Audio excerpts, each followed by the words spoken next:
optimistic future ahead of us.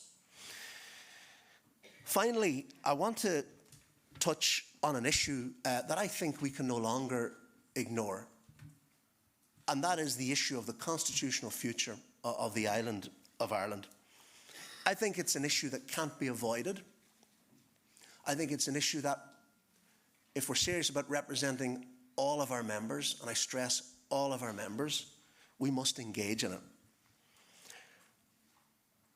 Irrespective of people's views on the matter, I think everyone would agree that things that have taken place in the last decade, particularly around the issue of Brexit and other matters, has made the possibility or the prospect of a referendum over the next decade more likely. The outcome of that referendum is a matter for the people, primarily in Northern Ireland, but also in the Republic of Ireland, because there would be a ballot on both sides of the border. So the people will decide, but I do think it is probably more likely than not that that type of a referendum may take place in the next 10 years.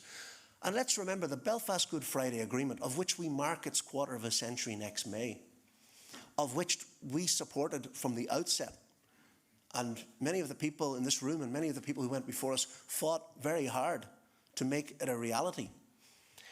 That agreement's very clear. It creates the space and the context for people who want constitutional change to lobby for it, to articulate it and to advocate it, as long as they do it by peaceful means.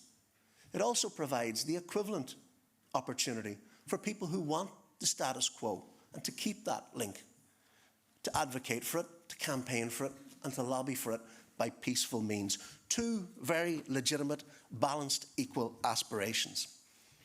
And the reason why I think we need to be involved in this debate is that the trade union movement in Northern Ireland, but actually quite frankly across the island, there is no other organisation like us. We are unique. There's no political party like us. There's no church group like us. There's no civil society organisation like us that has the reach and the breadth into every community in Northern Ireland and indeed in Ireland. Because we are truly cross-community. We have that rich diversity that is our strength, that plurality of views. So I think our unique voice needs to be heard in this debate. In this room, it's a microcosm of our society. There are people in this room who would define themselves as nationalist, unionist, loyalist, Republican, a little bit of both of some of the above, and a number of people who would consider themselves none of the above. There's no other organisation, there's no other movement, there's no other grouping that can bring that diversity of people together. So I think we should engage in this debate in confidence, with strength, and crucially, with a unity of purpose. This debate is too important to be left to politicians, and it is too important to be left to people who have firm and fixed views, irrespective of what their view is, because there are many people who haven't got a settled view.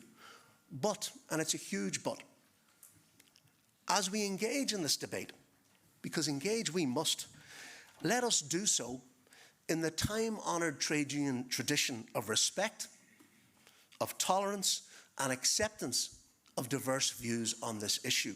There is no one right view. There are many right views.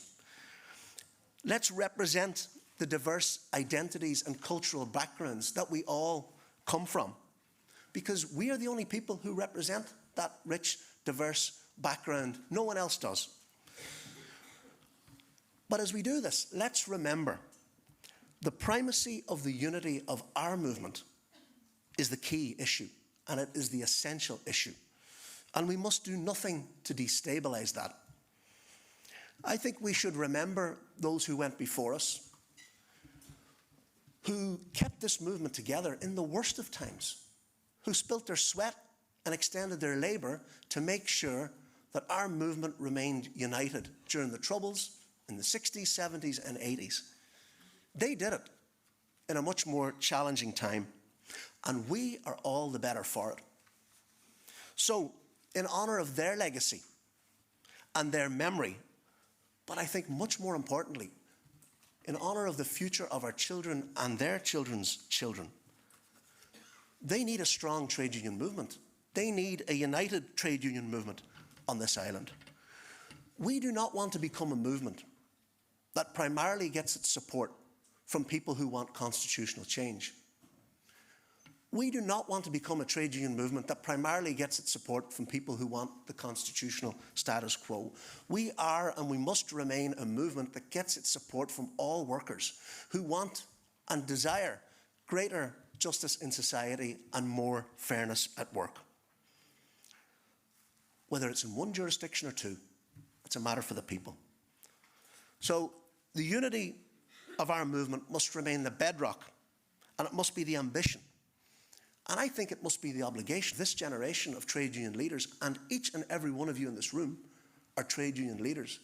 There is an onus and an obligation on us to pass our movement on to our children and their children that is united, that speaks with one voice, and that maintains the diversity and the rich difference of opinion on this issue that we've had for a long time into the future.